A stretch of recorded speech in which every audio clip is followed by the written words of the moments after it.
JDU के राष्ट्रीय अध्यक्ष ललन सिंह लगातार मोदी सरकार पर, बीजेपी सरकार पर हमला बोलते रहे हैं और ये कहते रहे हैं कि बीजेपी जो है वो सिर्फ विपक्षी पार्टी के नेताओं के यहाँ छापेमारी करवाती है, लेकिन जब खुद अडानी के हजारों करोड़ का घोटाला हुआ है वहां पर बीजेपी सरकार चुप्पी साध लेती है। इस हमले के बाद अब बीजेपी की तरफ से पूर्व मंत्री नितिन नवीन ने बड़ा हमला किया और साफ तौर पर कहा कि ललन सिंह के पास अगर सबूत है तो वो भ्रष्टाचारियों का खुलासा करें, वो खुद भ्रष्टाचारी के साथ जाकर सरकार बना लिए हैं। तो नितिन नवीन ने ललन सिंह पर एक बड़ा हमला बोला। बता दें कि ललन सिंह ने पिछले दिनों ट्विटर पर ट्वीट किया था और कहा था कि पूरा देश मोदी जी के मन की बात सुन रहा है, लेकिन अडानी की बात या अडानी के विवाद पर जो लोग कह रहे हैं, जो आरोप लग रहा है, उस पर मोदी जी कब अपना मुंह खोलेंगे।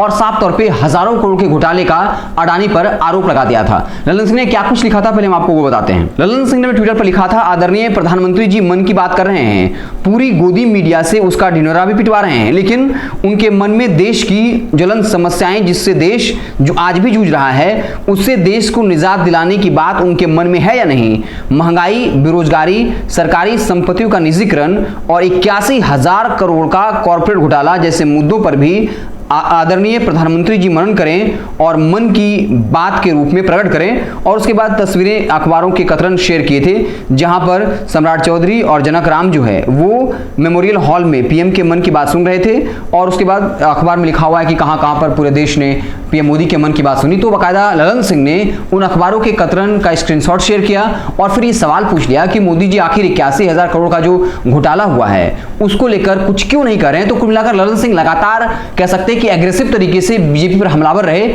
यहां तक कि कह दिया कि पुलवामा में जो हमला हुआ था जिसमें 40 जवान शहीद हुए थे और उस वक्त जम्मू कश्मीर के तत्कालीन जो गवर्नर रहे सत्यपाल मलिक, उन्होंने एक बड़ा आरोप लगा दिया कि सीआरपीएफ में कई हेलीकॉप्टर मांगे थे, लेकिन मोदी सरकार ने नहीं दिया। बाकायदा 2-3 महीने पहले ही हेलीकॉप्टर की मांग की गई थी, लेकिन गृह मंत्रालय ने चुप्पी साधे रखी थी और हेलीकॉप्टर नहीं देने की वजह से जो है वहां पर जो है पुलवामा आतंकी हमला में 40 जवान शहीद हो गए थे और उसको लेकर कई तर्क दिए गए। तो ललन सिंह लगातार एक के बाद एक हमला जो है वो बीजेपी पर करते रहे और बता दिया कि अडानी ने 81,000 करोड़ का घोटाला किया।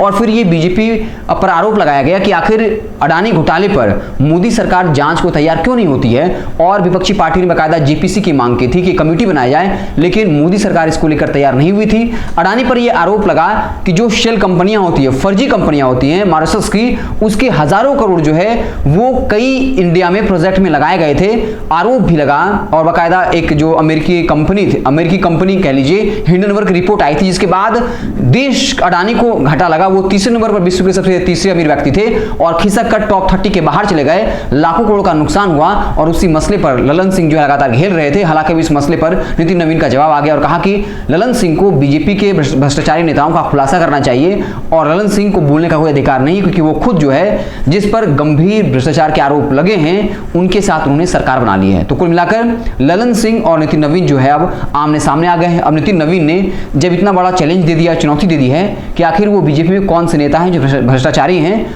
उनका खुलासा ललन सिंह को करना चाहिए। तो अब देखना दिलचस्प होगा कि ललन सिंह क्या कुछ खुलासा करते हैं, क्या वो नए तर्कों और तथ्यों के साथ आते हैं नितिन नवीन को जवाब देने के लिए, और ये आरोप प्रत्यारोप किस दिशा की ओर जाता है उस पर हमारी नजर जो है बनी रहेगी। आप देखते रहें भारत लाइव। बहुत बहुत धन्यवाद। अगर ये वीडियो पसंद आई और वह बिहार के राजनीति और बिहारियत से सरोकार रखेनी तो सब्सक्राइब बटन दबा के चैनल के सब्सक्राइब कर ली।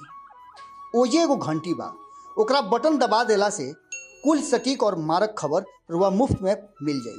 अगर रुआ पत्रकारिता के हमनी के नया प्रयोग में सहयोग कर चाहतानी तो ज्वाइन बटन दबा दी। पेटीएम नंबर नोट कर ली 9386816700। धन्यवाद।